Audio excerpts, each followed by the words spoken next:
ಲೋಕ ಸಮಸ್ತಾನ್ ಸುಖಿನೋ ಭವಂತು. ಸಮಸ್ತ ವಿಶ್ವದ ಕಲ್ಯಾಣ,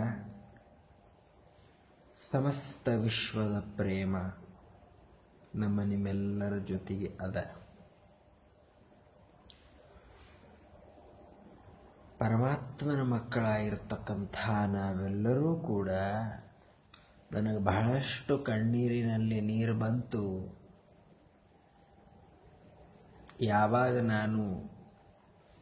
ನನಗೆಷ್ಟು ಬೇಜಾರಾಯಿತು ಕಿ ನಮ್ಮ ರೈತ ಬಾಂಧವರು ಬರೀ ಒಂದು 2 ಲಕ್ಷ 3 ಲಕ್ಷ ಒಂದು ಬಾಳದ ಒಂದು 5-6 ಲಕ್ಷ ಸಾಲ ಇರೋ ಕಡೆಯಿಂದ ತಮ್ಮ ಜೀವನವನ್ನೇ ಕಳ್ಕೊತಾ ಇದ್ದಾರೆ. ಯಾವ ಮದ್ದನ್ನು ಬೆಳಿಗ್ಗೆ ಹೊಡಿಬೇಕು, ಹುಳಗಡಿಗೆ ಹೊಡಿಬೇಕು ಅಂತ ತಂದಿದ್ರೋ ಅದರಿಂದ ತನ್ನನ್ನೇ ತಾನು ಕೊಲ್ಕೊಳ್ತಾ ಇದ್ದಾರೆ. ಕೇವಲ 2 ಲಕ್ಷ 3 ಲಕ್ಷ. ನಮ್ಮ ಸಹೋದರರೇ, ಏನದ ಇದು?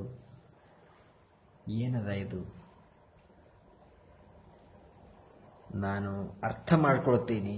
ಅಣ್ಣವರು ಪ್ರವಚನದಾಗಂತೂ ಹೇಳ್ತಾರೆ, ಇದು ಇವರಿಗೆ ನಮ್ಮ ಕಷ್ಟ ಅರ್ಥ ಮಾಡ್ಕೋಬೇಕು ಅಂದ್ರೆ ಅಣ್ಣವರು ಬಹಳಷ್ಟು ಅಂಥ ಪರಿಸ್ಥಿತಿಗಳನ್ನು ಎದುರಿಸೇ ಬಂದವರಿದ್ದಾರೆ.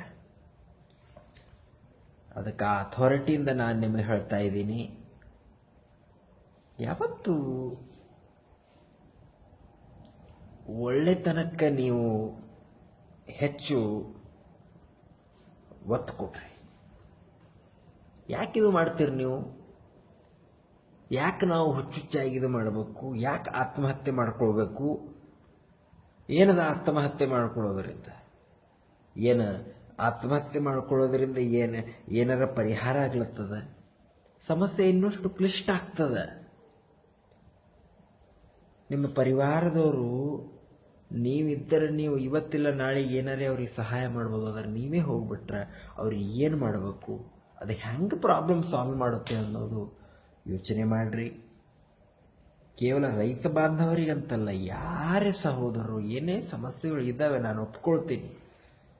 ಕಲಿಯುಗದಲ್ಲಿ ಸಮಸ್ಯೆಗಳು ಶ್ವಾಸ ಹೆಂಗದಲ್ಲ, ನಮ್ಮ ಶ್ವಾಸ ಹೆಂಗೆ ನಡೀತದಕ್ಕೆ ಭಾಳ ಕಾಮನ್ ಅದ. ನೀವು ಮಲ್ಕೊಂಡಿದ್ದರೂ ನಿಮಗೆ ಶ್ವಾಸ ನಡೀತಾ ಇರ್ತದೆ.